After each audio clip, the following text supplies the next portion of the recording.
Hello everyone. This is not a story for the faint of heart. Today, we will be stepping into the darkness of the most gruesome cases, where evil not only exists, but also leaves bloody and haunting traces.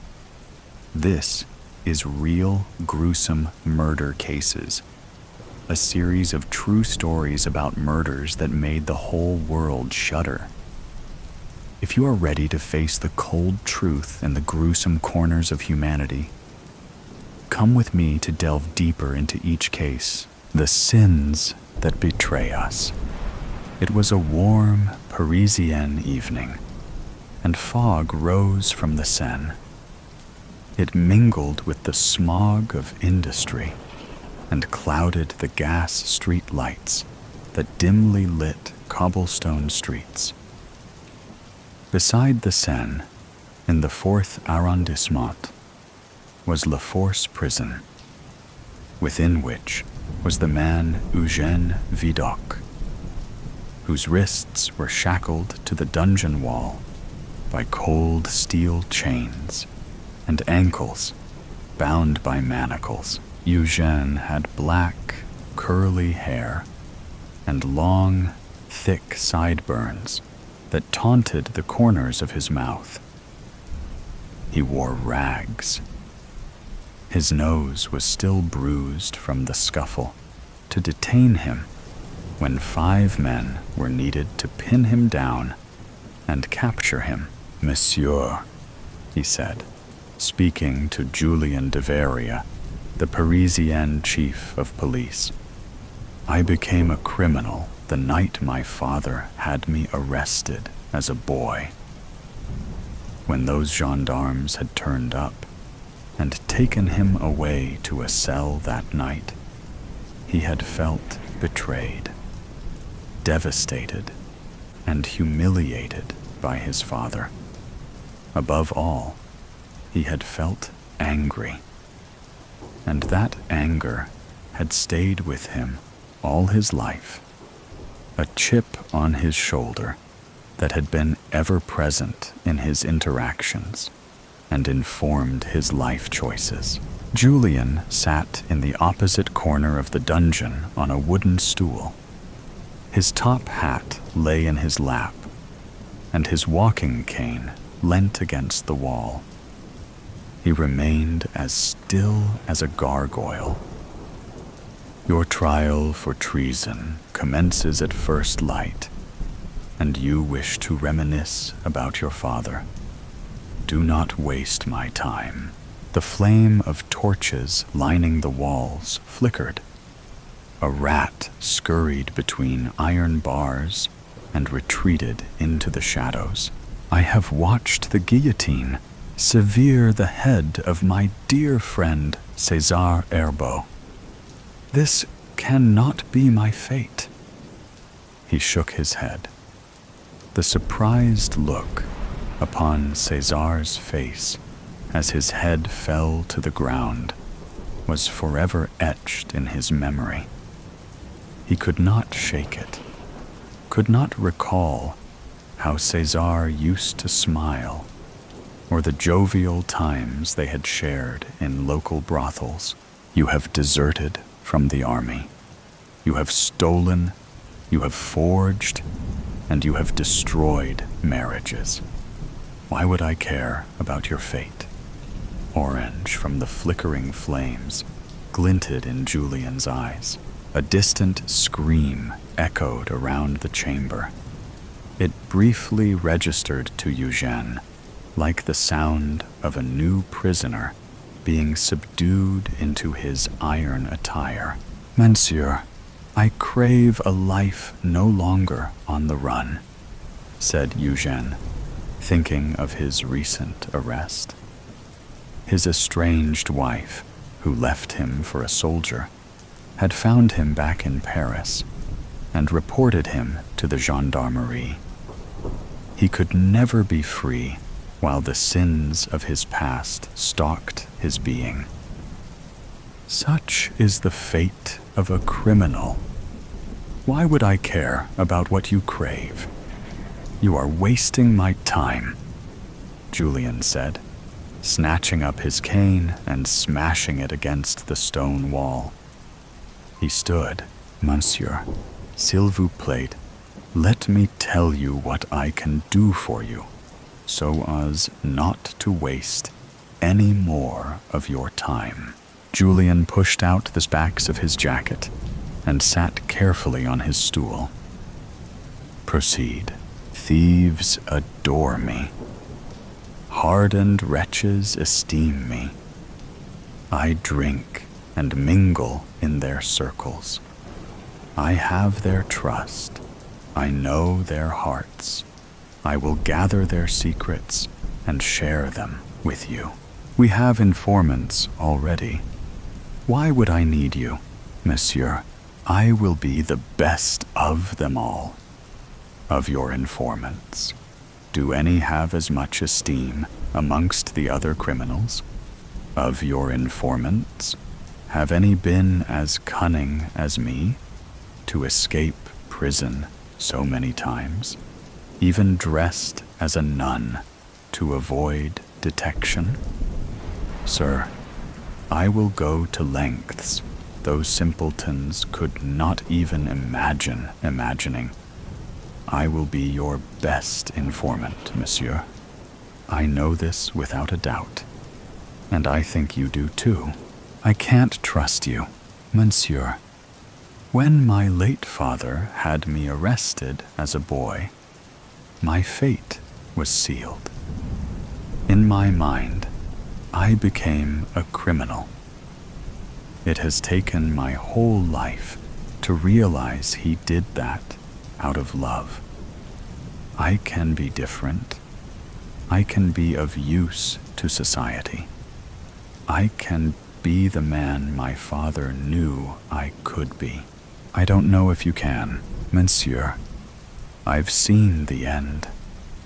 I've seen my friend's head freed from his body by guillotine.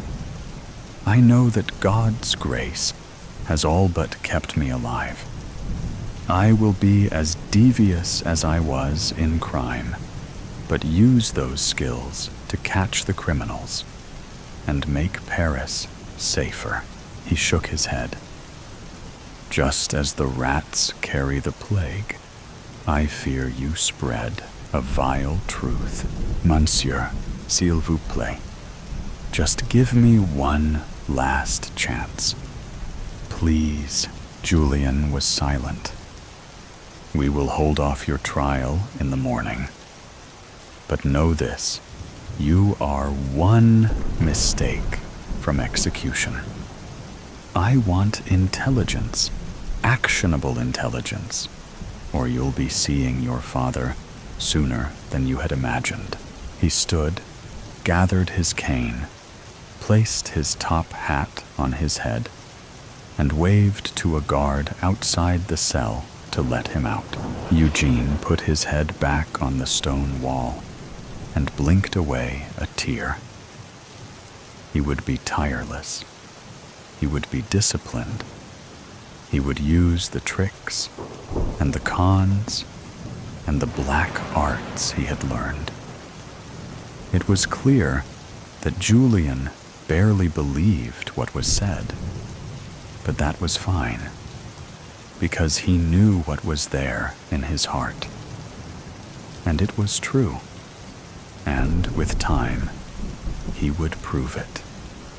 He felt the anger that had fueled his heart for so long start to thaw.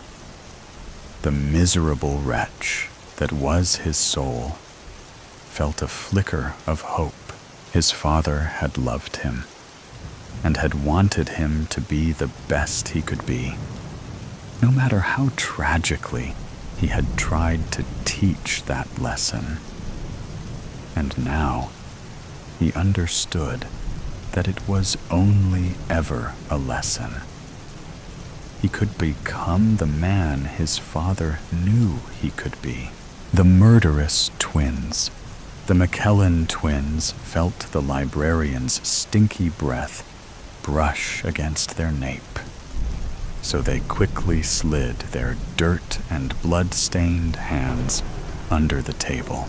"Shut up, you two," hissed the librarian. "Sorry," said Milo McKellen, with the fakest of smiles.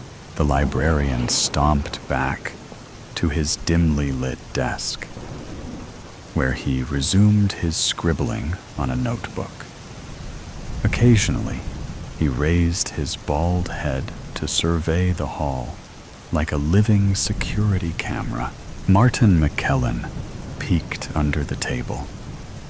A few droplets of blood had stained his jeans, and now it would be impossible for him, or rather, his mother, if she hadn't been gone, to wash them away. They would become foolproof evidence, marked forever on his favorite pair of pants.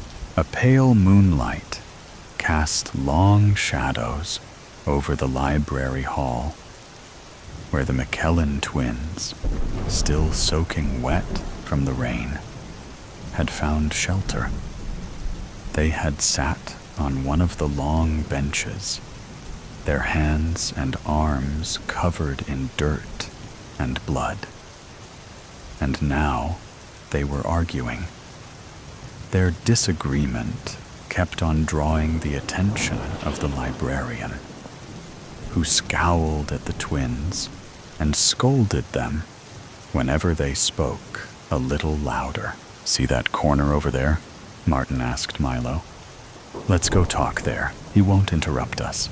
The twins tiptoed to a corner far from where the librarian sat, hoping to get more privacy. They were surrounded by books, as dusty as if no one had ever touched them except the person who had placed them there centuries prior. "So," said Milo. "What were we?" "The body," said Martin. "Yes, the body. I think we should have buried it instead of letting it sink into the lake," Martin snorted. "As if a hump of soil in the middle of the woods is something you see every day. Better than a dead woman in the trunk of her own car, if you ask me." What other options were there? I couldn't even think straight. Those damn blue lights. "Well, it's no use discussing this now," said Milo. "We got rid of her." Something hit the floor and echoed throughout the library hall. Martin peeped out. The librarian was kneeling near the bench where the twins were sitting earlier, and he was struggling to get back up. The ink from his fountain pen had bled in a large puddle onto the marble floor, and now the librarian was fumbling for a tissue to clean that mess with. Milo peeped too, and he said, "He'll be busy for a while." Martin leaned against the book-filled shelves and sighed. "We can't hide in a library forever, Milo." "I know," he said. "But we've got to at least wait for the rain to stop so that we can hop on a train and leave." "Where were you thinking?" Martin asked. Milo shrugged. "I don't know. Canada?" Suddenly, a clap of thunder boomed in the night sky outside, and the library's doors burst open. Martin looked over at the two men who had just entered the building. They were wet, just like the twins were, but they wore blue uniforms, like police officers, said Martin in a quivering whisper. "There's two of them." "What do we do?" Milo whispered back. Martin shook his head. "I have no idea," he thought. He was afraid to even think at this point. "They came looking for us," said Milo. "No doubt about that. Otherwise, what would two police officers do in a library after hours?" "Hush, Milo," said Martin. please, don't let us be caught." "Good evening," thundered a voice. It was one of the two men. The twins cocked their ears. "I'm Agent Phillips, and this is Agent Clifford. We're looking for a couple of young men, probably in their 20s, red-haired, pretty thin." The librarian did not answer, so the other police officer, Clifford, urged him. "Have you seen someone with this profile by chance?" Martin held his breath. He prayed the librarian didn't reveal where he and his brother were hiding. Second by second, a thick silence was filling up the atmosphere, like a cake rising in the oven. Except this oven was far too hot, and this cake was about to explode. "Avoid us any trouble, Mr. Librarian," said Agent Phillips. "Just tell us if you've seen them or not, and we won't bother you any longer." Martin pushed Milo back into the corner and flattened himself against the bookshelves in case their cover was about to be blown. The librarian cleared his throat and spoke. "No," he said. "I haven't seen them." Martin and Milo gasped as quietly as they could and peeped out from behind the bookshelves once again. The two police officers were looking at one another. Clifford's eyes became two narrow slits, two poison darts. He was now aiming at the librarian. "Are you sure?" said the agent. "Sure," said the librarian, trying to sound more sure than he was. "Very well," said Agent Phillips, nudging at Clifford. "Sorry to have disturbed you. We'll leave you now." But Clifford turned and pointed at the bench where the twins were sitting earlier. Under it, there was a mess of paper tissues and ink. And, "Look," said Martin to his brother. "The blood is gone." Milo looked down at the blood on his hands, by now dry, and then over at the bench. "What blood, Martin?" "When I hid my hands under the table, I spilled blood everywhere, on my jeans, on the floor." Clifford's voice boomed once again. "What's that over there, Mr. Librarian?" Agent Phillips grabbed his colleague by his arm. "Let's stop it here, Ben. He says he hasn't seen them." Clifford broke free of Phillips' grip and fetched the heap of stained paper from the ground.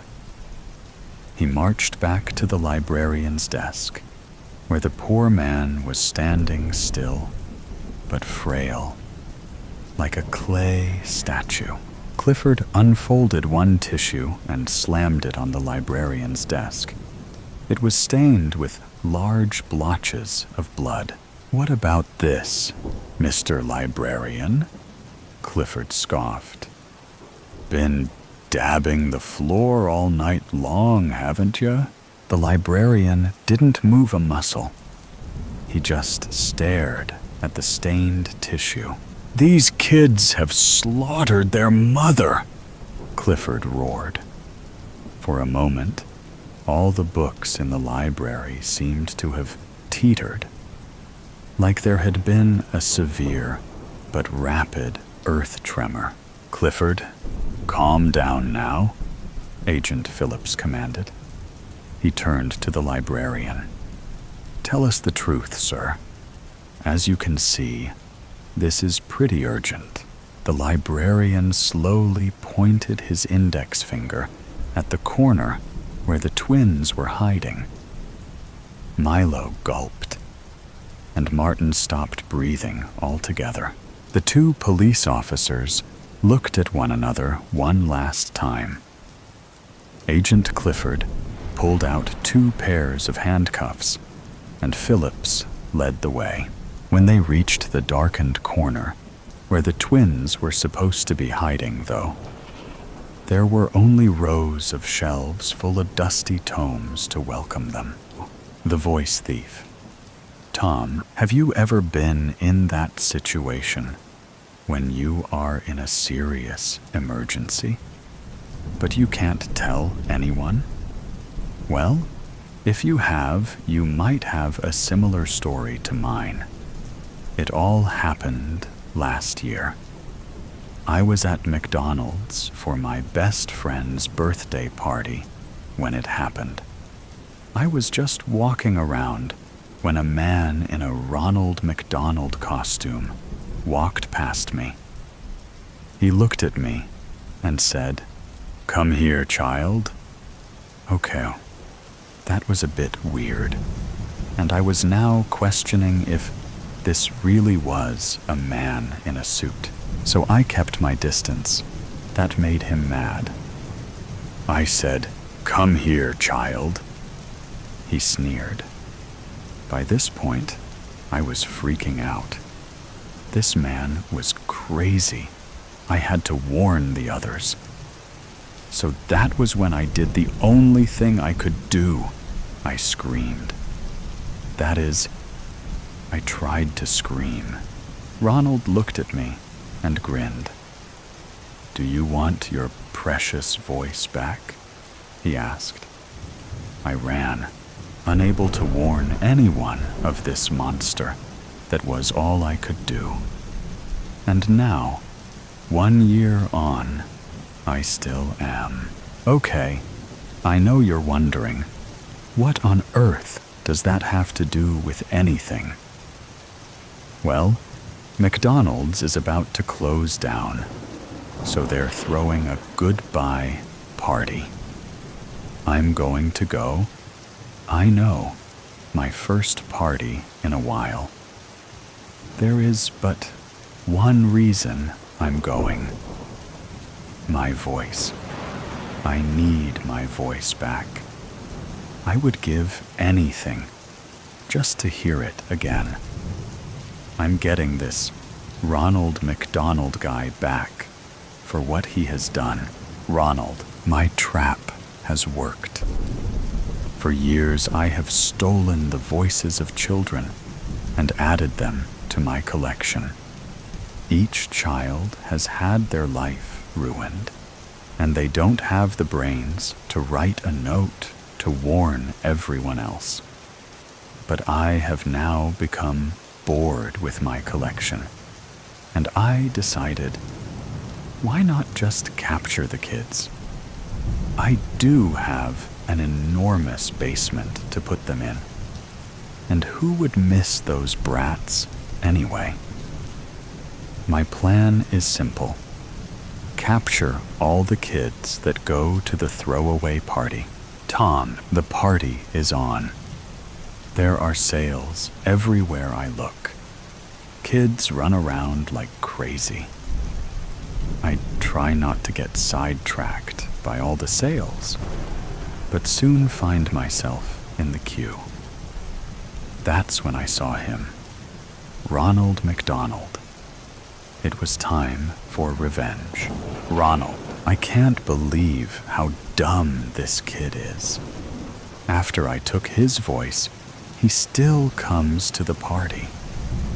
Oh, well, I guess I'm in luck. So far, I have caught 30 kids.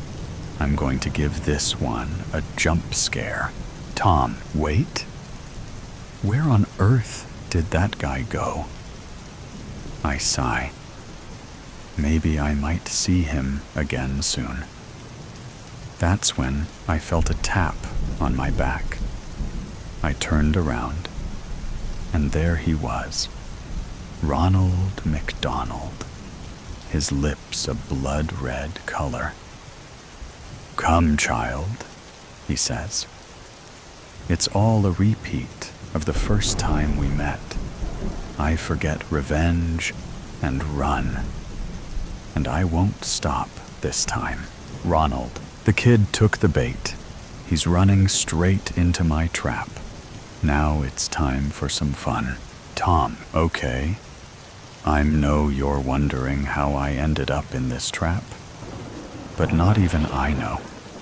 I hear a creak as Ronald and MacDonald enter the room. He holds my voice in one hand and a knife in the other. "Do you want your precious voice back?" he asked with a grin of pure evil. I wanted to scream, but I couldn't. I had no voice. That was when Ronald did something horrid. He killed my voice. He stabbed it. My voice screamed, and my throat went numb. My mission had failed. Ronald laughed, a wicked laugh. It was the type of laugh that freezes fire and melts ice. Then it occurred to me. I was going to die. Ronald, this kid has been an interesting type. The type that I like to turn into food. I seized him by the throat and carried him down a long passageway to the food processor. What food would I turn him into? A child nugget. Perfect.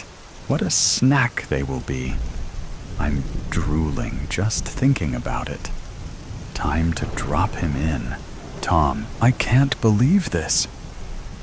Pure cannibalism. Ronald let go.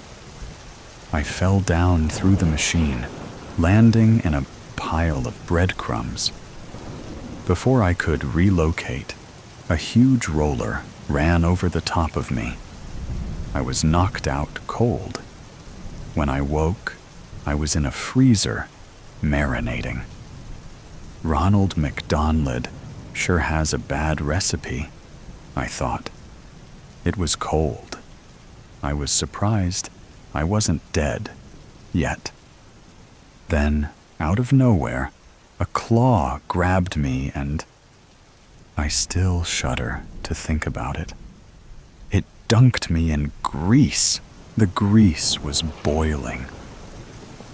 And that's when I realized I was being deep fried. I could feel life draining from my body.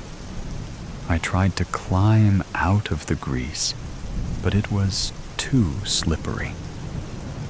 I was going to be a snack for Ronald MacDonald.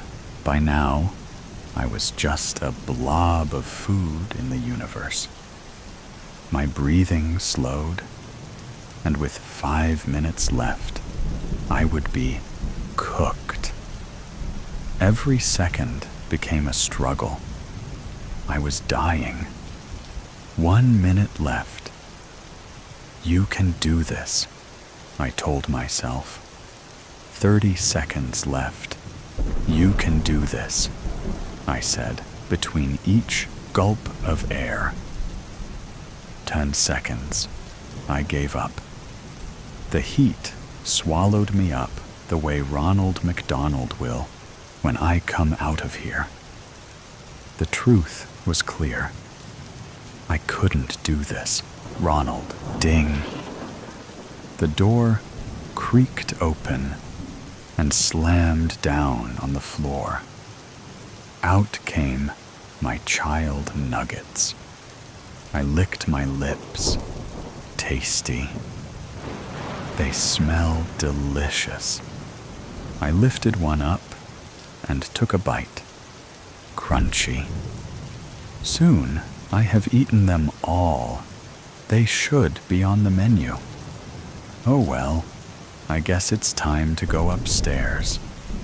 You never know who might be up there, just waiting to be taken. How to rob a library. Harry was ready. Harry hated books. The plan was simple. If he robbed the library, there would be no books to read. No books equals no library. Even if the library wanted to buy new books, they would have no place to put them. Phase 10 of the plan was to burn the library to the ground. The mission was ready to go. Phase 1. Knock out any guards. You will need fry pan and 2 ropes. The guards wouldn't stand a chance. There were only 2 of them anyway. What harm could they do? The answer to that was a lot of damage. The guards had been trained in the martial arts, so if you stood in their way, you were burnt toast. Good thing Harry wasn't bred, or the mission would be even more difficult. He slowly crept through the bushes, holding his fry pan in one hand and the rope in the other.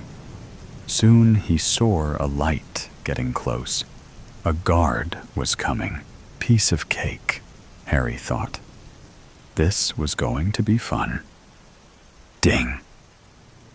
The guard fell down to the floor, so he was tied to a tree. 1 down, 1 to go. Slowly, Harry crept out of the bushes and looked around. Where was the guard? "Hey, you! Stop right there!" called a voice from behind him. Time for real fun. Harry swung the fry pan through the air, and with a thunk, it came to rest on the guard's head. Thud. Time for Phase 2 of the plan. Phase 2. Disable the security cameras. You will need the pickaxe to be sure that no one found him out tomorrow. Harry would have to hide a lot of evidence, like knocking out the guards. All he had to do was smash all the cameras around him. There were about 20 of them scattered around the place. Number 1. Harry threw the pickaxe through the air. Bullseye. Number 2. It spotted him before he saw it, but no evidence remains now. Number 3, 4, 5, 6. Too easy. Number 7. Whoever designed this must have thought that 1-year-olds were the only criminals around. The rest were too easy to be recorded. Time for Phase 3. Phase 3. Shoot a window on the top floor of the library. You will need a gun. Harry took a deep breath. He got 1 shot at this. That was all. If he missed, he would have to reshoot. Then it would be more likely people had heard the shots and come to invigilate. Ready, aim, fire. Bang. Smash. The shot couldn't have been better. The window shattered instantly. Time for Phase 4. Phase 4. Climb up the library. Don't do with adult supervision. You will need a rope. Harry took a deep breath. It was time to climb. Using all of his force, he threw the rope up to the smashed window. Then he began to climb up the library. Error in the plan. It has recently rained, and the building is now very slippery. There was no safety gear added to the list. A slip will result in being in a coffin. Harry was about halfway up the 10-meter-high building when the error came into place. He tried to take another step. He slipped and fell. Luckily, he grabbed the rope just in time, so he got away with just a few scratches. So much for a library being a safe place for kids, he thought. Finally, he reached the top. It was time for Phase 5. Phase 5. Take down the librarian. The librarian will never leave. It's post, not even after hours. You will need glue and the remaining rope. Harry looked around, knowing the librarian could be anywhere, watching him. He got to work covering the floor with glue. It was going to be a sticky trap to fall into. Time to do the fun bit. Make noise. One thing you should know about librarians is they hate noise. Shh is one of their favorite words to use. So, noise would be the bait to the trap. Harry counted to 3, and then, boom. He rejected at the top of his voice. A second later, he heard footsteps coming towards him. "I'm over here!" he cried. The librarian turned around and scowled. "Come here, boy." She yielded, taking a step forward. Squelch. She soon found herself glued to the floor. Now it was time to tie her up, just for the fun of it. Time for Phase 6. Phase 6. Rob the books. You will need a sack. Harry did that immediately, so I won't record that. Phase 7. Get ready to set the fire. You will need some of the stolen goods and petrol. Fun was rising in Harry's soul. Time to get ready for the fire. He walked up to the tied librarian and grinned. Then he ripped some of the books to shreds. Then he sprinkled them all around the room. That was just the beginning. Time for the petrol. Harry ran around the room, pouring it everywhere. The librarian looked furious. That made Harry feel a sense of achievement. Phase 8.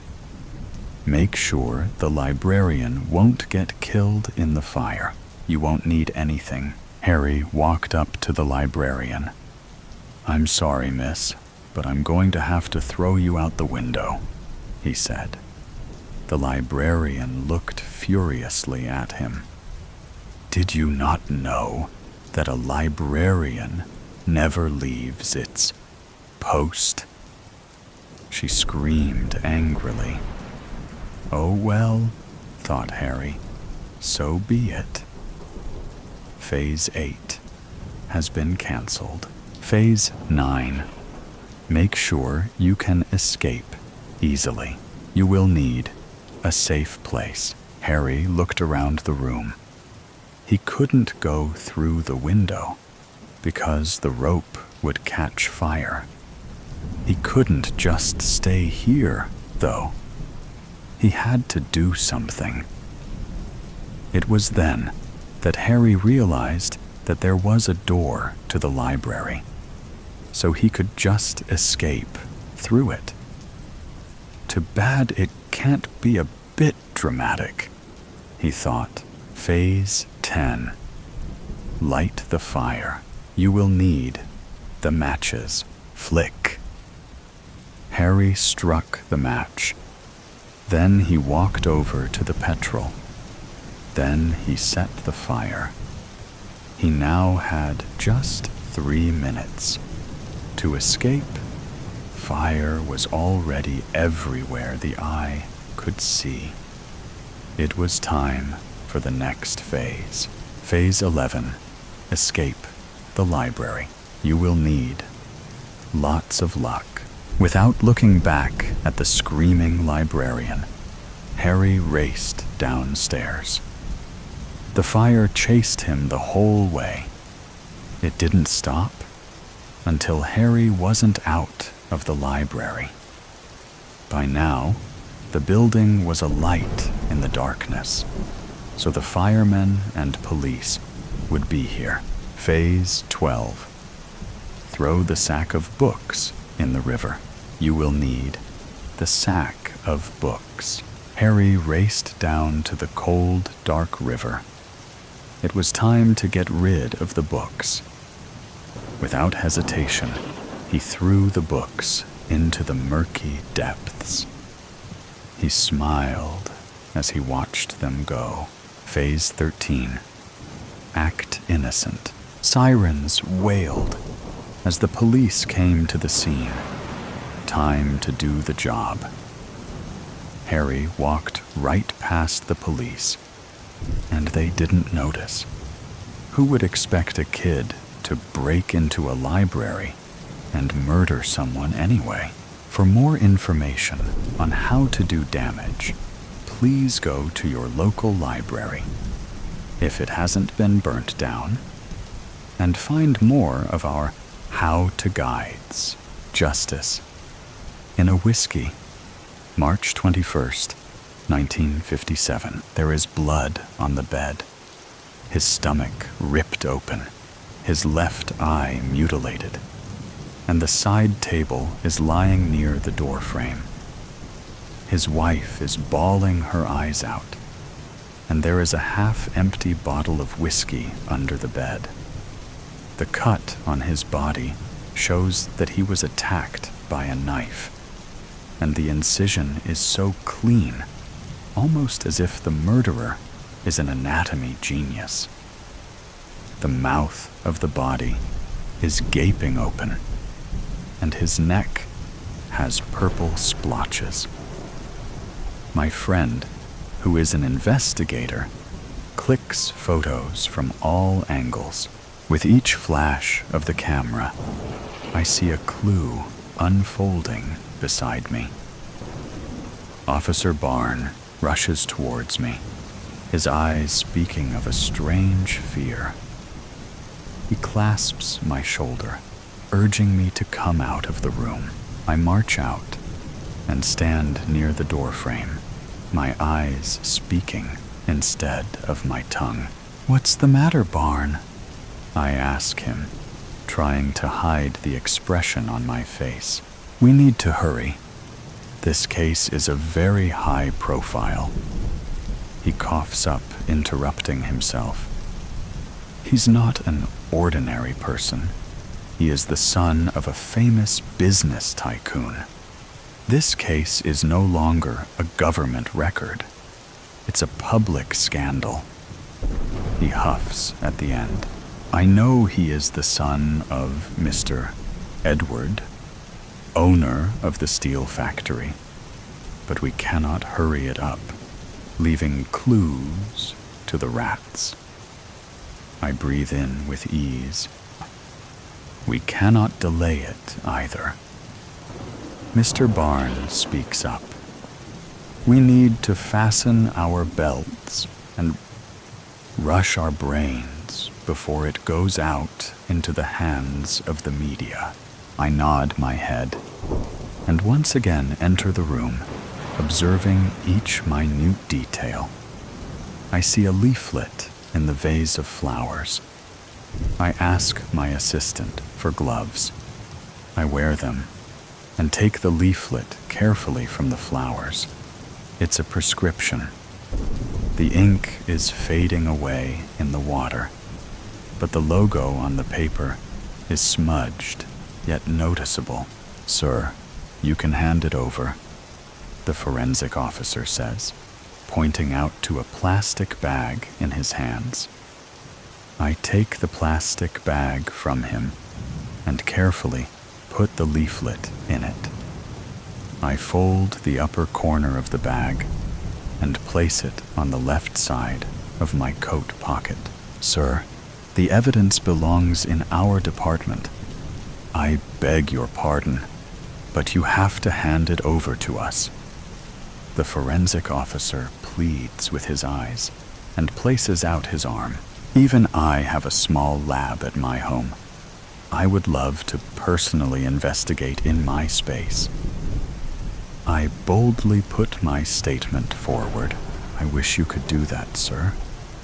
But since the case is high profile, we have to follow all the orders from our seniors and judiciary. I can't help you this time. I would love your cooperation more. I sign in defeat and take the bag from my right side of my coat and place it in his hand. He bows his head in respect and leaves the place. I go into the drawing room where the wife of the victim is present. She has a lilac handkerchief in her hands and is wearing a black dress. Her eyes are red due to the constant crying, and her cheeks are soaked in due to her tears. She's surrounded by her neighbors and friends. I tell them to depart soon, to push my investigation forward. Everybody leaves, and Catherine gathers herself, aligning her back with her body. I sit a few inches apart from her, observing her delicate little hands, which no longer has the burden of the band. Miss Catherine, sorry for your loss. I know the departure of your husband is so unexpected, and I could understand your sorrow. She sobbed a little and quivered her lips. I hope my husband gets justice, sir. That's all I want. I want the culprit dead. Her eyes blazing with anger and deep sorrow. I take her hand in mine and say to her with a coy smile, "That will soon happen. I promise you." I could feel the coldness of the plastic in our hands. A week before, I could not take my eyes away from the bruise, which was on Catherine's left elbow. The wound itself is telling the backstory of its origin. She lifts my chin, directing my eyes towards her. Her hands were cold, and her little finger was swollen. Her eyes were dull, with no light or joy. "You called me here for something?" She questions me with disgrace and disregard. "Yeah, so I am going to dive in for cooking. You know, learning a few basic skills and recipes." I laugh at my lie and take out the tray of knives. "So, what are you starting with?" Her voice is cold like ice, and her eyes tired. She has a small brown patch near her eyelid, hinting at her life. I immediately try to distract myself from the bruise by balling my fists and digging my fingernails into my palms. I think with the stomach, cleaning and cutting will be far easier from here, I say, pointing out to the featherless chicken on the table. "That's interesting. So, what help do you need from me?" Catherine asks me. "Well, I don't know about the cleaning and cutting. Like, see this butler's knives? It's too big for the work. We don't need this, but this." I point out to the medium-sized scalpel with a sharp edge. "I think this will do. Precision cut and less mess." She nods her head, and a slow smile rises across her square face. Even I think so. I loved the way she smiled, always. By the way, have you read the 10th chapter of Volume 1 of Anatomy? I ask her, with my eyes focused on the scalpel. 3 weeks earlier. I always flunked chemistry. Thanks to you, Otherwise, I would be a technician in a hospital. I pass a gentle smile to Catherine. I don't know about the academics' chemistry, but your reaction with women was always volatile. She taunts with me, her gentle smile. Not all, only with one. But that reaction became highly toxic for everybody. Hearing my sharp words, her smile disappeared. I hate for causing an explosion in that research. If I had focused on one chemical, then my life would not have been so volatile. Her voice sounded disapproved. I miss my compound too. I sigh with disbelief. She turns away from her face and wipes her tears. I know it's so tough for her to gather the courage daily and to chalk out the plan. I try to lighten the mood surrounding us. The movie makers are so hypocrites, I shout. What? She turns around, but does not see me in the eye. They always show that when you place the chloroform on someone's face, the person instantly passes out. But it's not true. A person at least requires 15 minutes of continuous exposure for passing out to its fullest. Movies are for entertainment, not for knowledge, we say in unison. Out-timing makes me laugh, and she laughs seeing me laugh.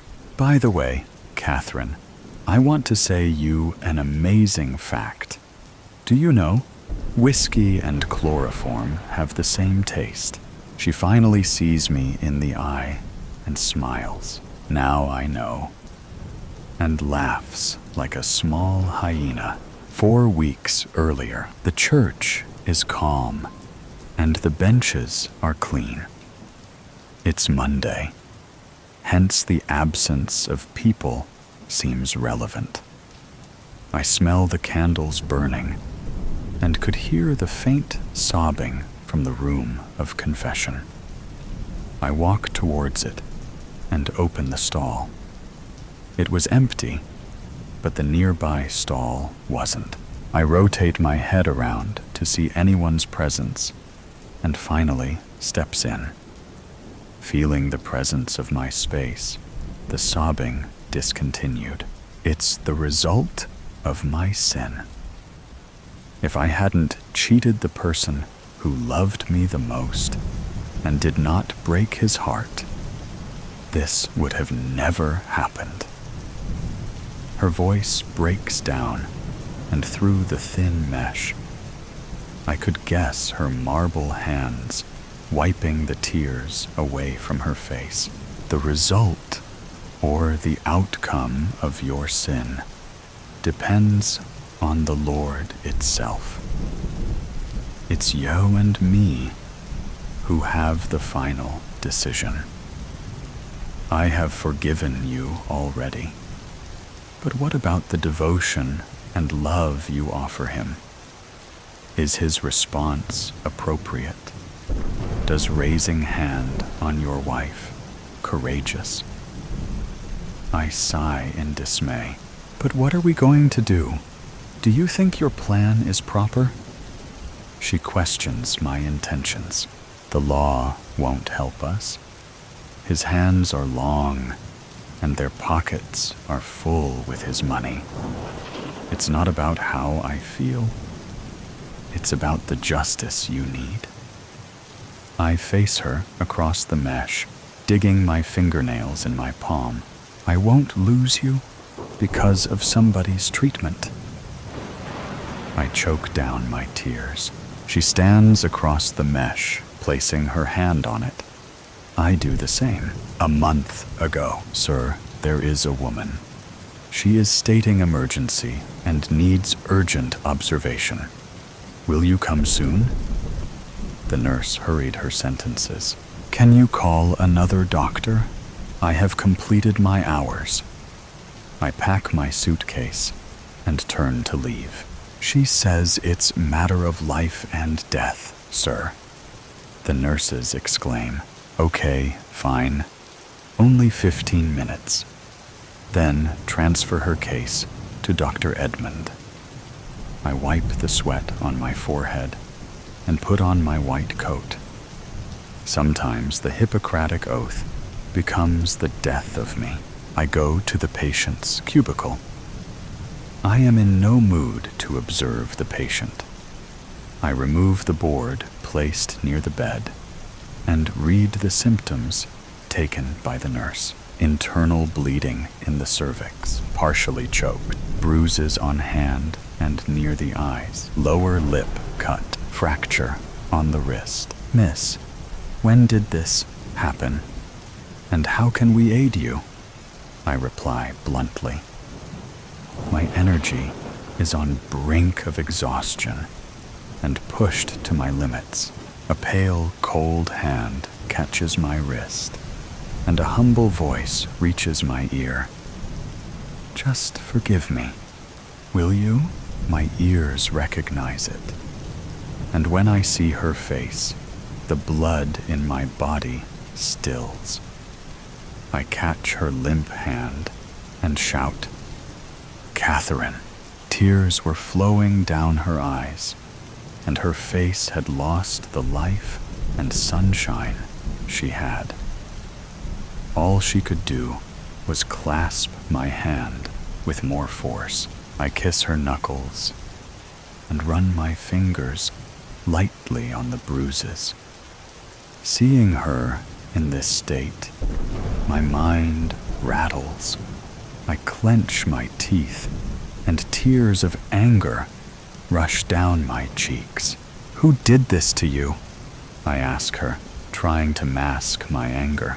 She gathers herself, and with the last courage within her, utters, My husband. My dad's? A killer? Hey, I'm gonna be home just a little bit late tonight. I'm running by the library, I tell Mason through the phone. Mason's my boyfriend of 5 years on Tuesday.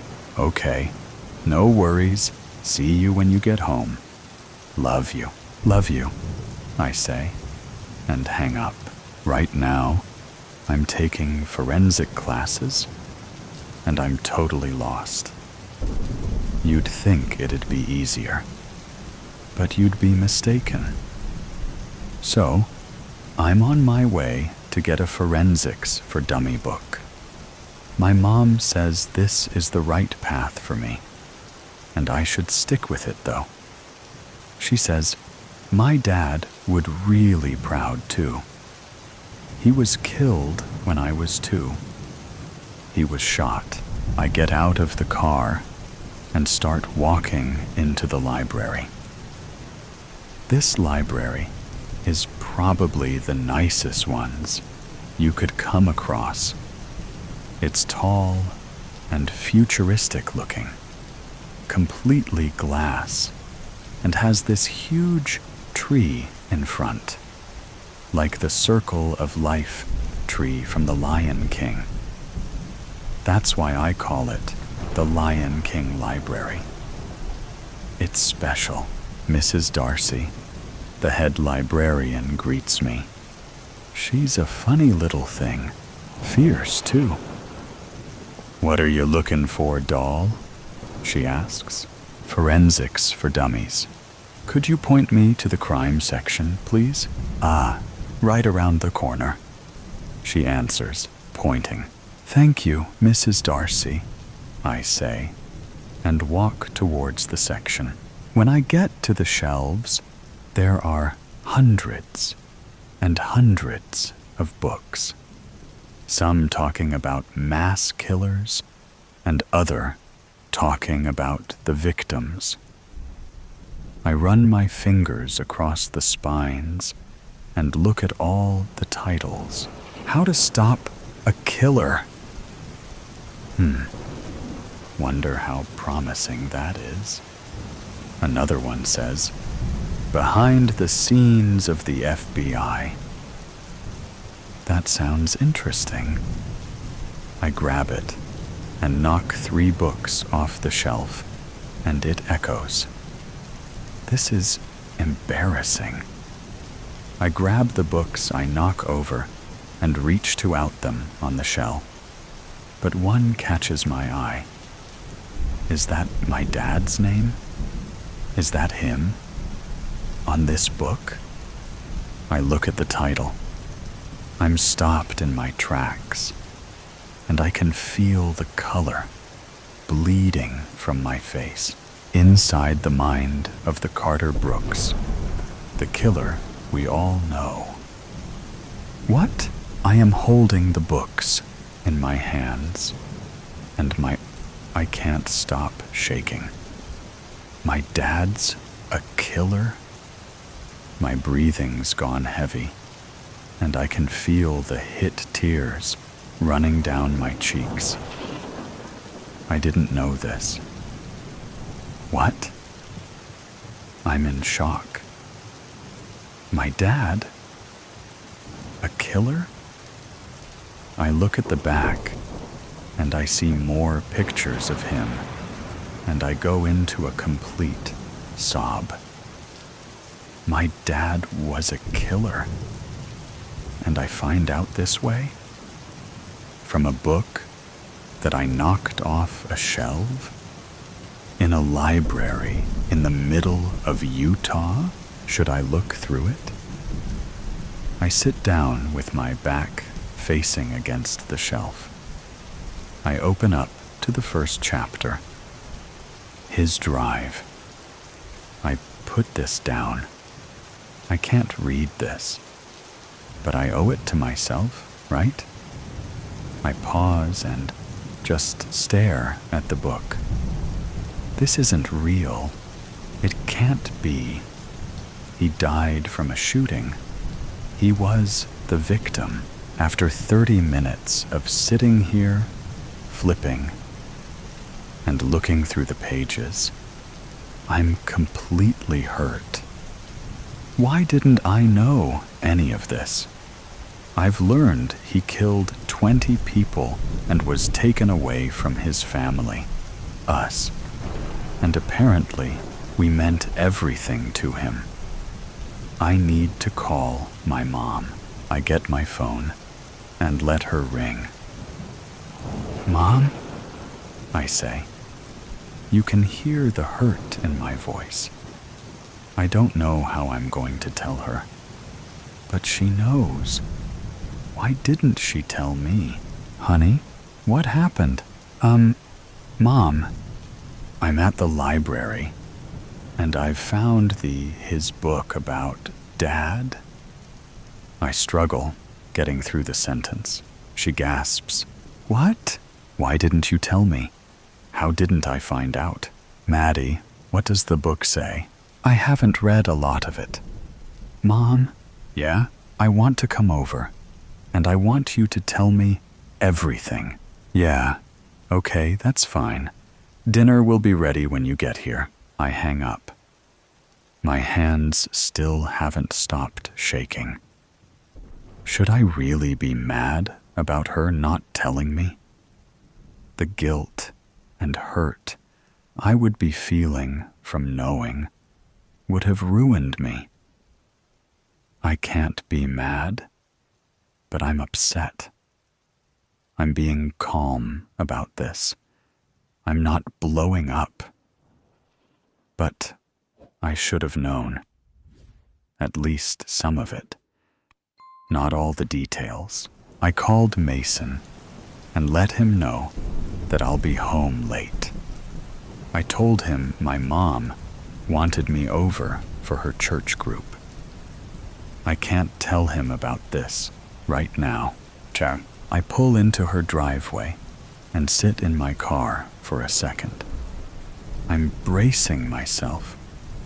I'm in shock right now.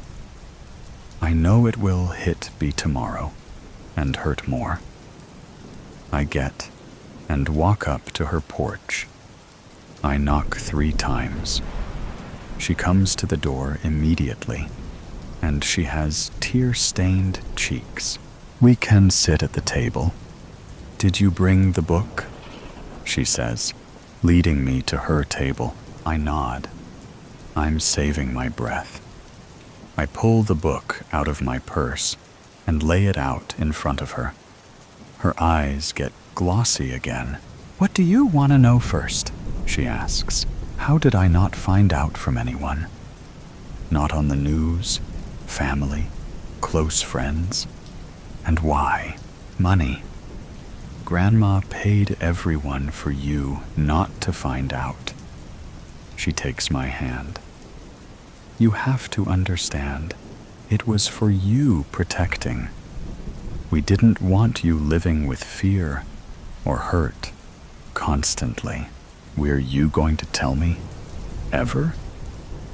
How did you think I wasn't going to find out? You were going to find out at some point. I always knew that. Hate me for this. But I didn't want to have to tell you. I thought, since it was 40 years ago, you wouldn't see things like this. She says, gestures to the book. Why did he do it? He was angry. So he killed people? He was angry. So he killed people? Did he hurt you? I add. She shakes her head. No, he never laid a hand on anyone he loved. What was wrong with him? What inside him made him wanna kill someone? It can't just be anger, Mom. I mean, I'm in my first semester for forensics, but I know that can't be it. Mom, I know you know. She looks down at her plate. We haven't even started eating yet. The food's getting cold. He had multiple personalities. 2. When he was angry, it triggered his even angrier ego. He would go on killing sprees, she says through tears. This isn't easy for her. I imagine this isn't something she wants to revisit. You accepted that? Did you try to get help for him? I had to accept it. He wasn't always like that. After his dad and mom died, that's when it happened. And I did try to get him help. He wouldn't let me do it for him, not even behind his back. Did he tell you when he was doing it? Never.